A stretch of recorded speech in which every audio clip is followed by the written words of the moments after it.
এই ভিডিওতে আমরা দেখে নিব কিভাবে আইটিওয়ার্ক জবে ডিপোজিট করতে হয়। তো এর জন্য আপনারা উপরের ডান সাইডে এই যে থ্রি ডট একটি বাটন দেখতে পাচ্ছেন, মেনু বাটন রয়েছে। এই থ্রি ডট মেনু বাটনের উপর একটি ট্যাপ করে দিতে হবে।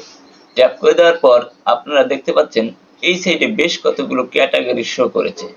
তো এইখান থেকে স্ক্রল করে আমরা যদি একটু নিচের দিকে চলে আসি, তাহলে নিচের দিকে আসলেই আমরা দেখতে পাবো ডিপোজিট নামে একটি বাটন রয়েছে। এখন আমরা এই ডিপোজিট বাটনের উপর একটি ট্যাপ করে দিব। ডিপোজিট বাটনের উপর যখনই আমরা ট্যাপ করে দিব, তখনই আমাদের সামনে এরকমের একটি ইন্টারফেস চলে আসবে। এবার এইখানে আপনারা দেখতে পাচ্ছেন নগদের লোগো রয়েছে, বিকাশের লোগো রয়েছে এবং বাইন্যান্সের লোগো রয়েছে। এখন আমি টাকা ডিপোজিট করার জন্য যে কোনো একটি মাধ্যমকে সিলেক্ট করব। আমি যে মাধ্যমটি সিলেক্ট করছি সেটি হলো বিকাশ। এখন আপনি যে কোনো একটি মাধ্যম সিলেক্ট করে নিতে পারেন, যে মাধ্যম দিয়ে আপনি টাকাটি পাঠাবেন। তো এখন আমি এখান থেকে বিকাশটি সিলেক্ট করে নিলাম। বিকাশ যখনই আমি বিকাশ বাটনের উপর একটি ট্যাপ করে দিলাম, তখনই আমার সামনে আরেকটি ইন্টারফেস চলে আসলো। এবার এইখান থেকে দেখতে পাচ্ছেন অ্যাকাউন্ট নাম্বার। এই যে অ্যাকাউন্ট নাম্বার, এখানে একটি মোবাইল নাম্বার রয়েছে। এখন আপনাকে এই মোবাইল নাম্বারে কিন্তু টাকা পাঠাতে হবে। তো আমি এখান থেকে টাকাটি পাঠিয়ে দিলাম। পাঠিয়ে দেওয়ার পরে এবার এইখানে এসে লিখলাম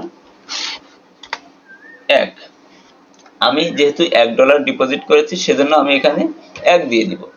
তারপরে নিচে এখানে দেখতে পাচ্ছেন send from sender account number. এবার এই বক্সে আপনি যে নাম্বার থেকে টাকা পাঠিয়েছেন সেই নাম্বারটি এই বক্সের মধ্যে বসিয়ে দিতে হবে। তো আমি আমার সেই নাম্বারটি এখানে দিয়ে দিলাম।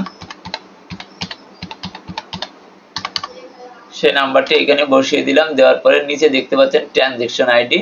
এই ট্রানজ্যাকশন আইডি এইখানে আপনার ট্রানজ্যাকশন আইডিটি দিয়ে দিতে হবে। টাকা পাঠানোর পর যে ট্রানজ্যাকশন আইডিটি দিবে, সেই ট্রানজ্যাকশন আইডিটি কপি করে আপনারা এখানে বসিয়ে দিবেন। তো আমি আমার ট্রানজ্যাকশন আইডিটি এখানে বসিয়ে দিলাম। তারপর নিচের দিকে দেখতে পাচ্ছেন স্ক্রিনশট একটি ঘর রয়েছে।